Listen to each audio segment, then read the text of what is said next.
Hello, everyone. So, the biggest threat to world peace is back at it again, igniting tensions with foreign powers, threatening war, which brings along with it quite possibly the annihilation of us all, or at the very least, a sizable portion of us.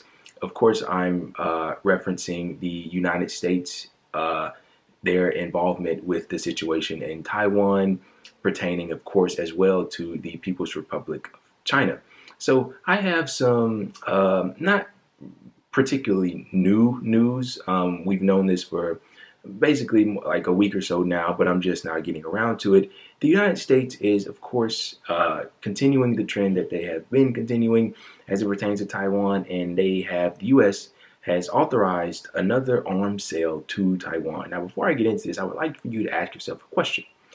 If the United States, on paper, this isn't in actuality that they do this, but on paper, they recognize the one China policy, which says that Taiwan is indeed a part of China.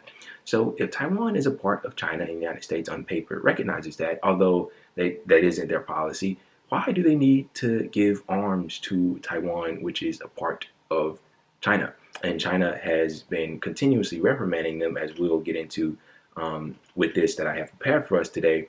But just ask yourself the question, why would they need to do this?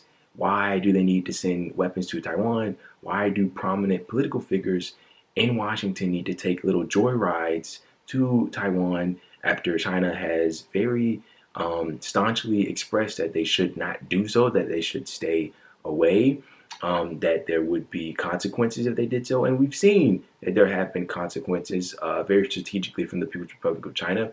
These joyrides and trips that I'm referencing include Nancy Pelosi's trip to Taiwan, of course, with the goal of preserving U.S. hegemony that is indeed slipping in some respects, most notably from an economical standpoint, but also, of course, due to her own corrupt aims and goals with her stock trading and all of that stuff. We've also saw the Senate delegation led by Mr. Ed Markey, among several other things that we really don't need to get into. But what I have in front of me is an article from CGTN that pretty much details the crux of this situation. So the article goes as follows. China on Saturday expressed firm opposition to the U.S. State Department's approval of an arms sale to China's Taiwan region and urged the U.S. to earnestly abide by the One China principle, according to a spokesperson from the Chinese embassy in Washington. China will resolutely take legitimate and necessary countermeasures in light of the development of the situation, spokesperson Li Pingyu tweeted. This came after the Pentagon's Defense Secretary Cooperation Agency announced on Friday that the U.S. State Department had approved the sale of 60 anti-ship missiles, 100 air-to-air missiles, and contractor logistics support to Taiwan in a deal valued at $1.1 billion, noting that Taiwan is an inalienable part of China's territory. The spokesperson said that the United States is interfering in China's internal affairs and undermining China's sovereignty and security interests by selling arms to the Taiwan region. The move runs counter to international law and the basic principles of the international relations and violates the One China principle and the provisions of the three China-U.S. joint communiques, particularly the August 17 communique. He also pointed out that the move sends wrong signals to Taiwan independent separatist forces and severely jeopardizes China-U.S. relations and peace and stability across the Taiwan Straits. The spokesperson urged the U.S. side to honor its commitments, earnestly abide by the One China principle and the three China-U.S. joint communiques, stop arms sales to and military interactions with Taiwan, and immediately revoke relevant arms sales to Taiwan, lest more damage be dealt to China-U.S. relations and peace and stability across the Taiwan Strait. Now, I would like to interject here before I forget very quickly and just say this doesn't threaten peace and stability across the Taiwan Strait solely. It threatens peace and stability across the entire world. Because if the United States of America and the People's Republic of China were to be engaged in a hot war over little old Taiwan, well, that would quite literally spell disaster for us all.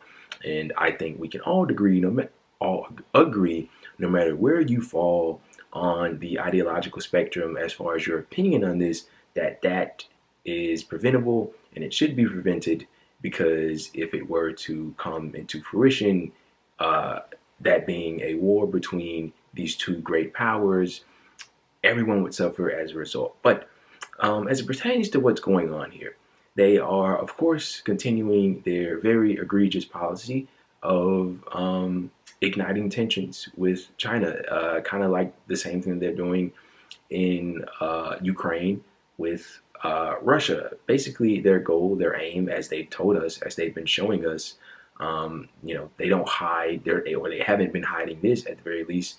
Their policy in Ukraine seems to be to fight down to the last Ukrainian.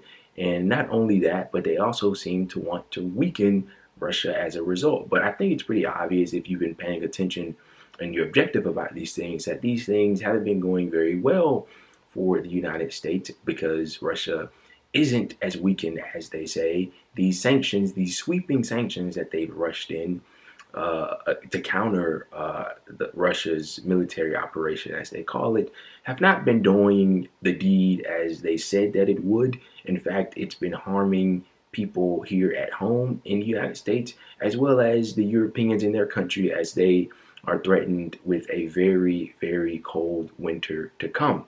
But of course, they're continuing with pretty much the same policy in Taiwan. Their goal is to encircle China because China is on the rise in many respects, but most notably economically.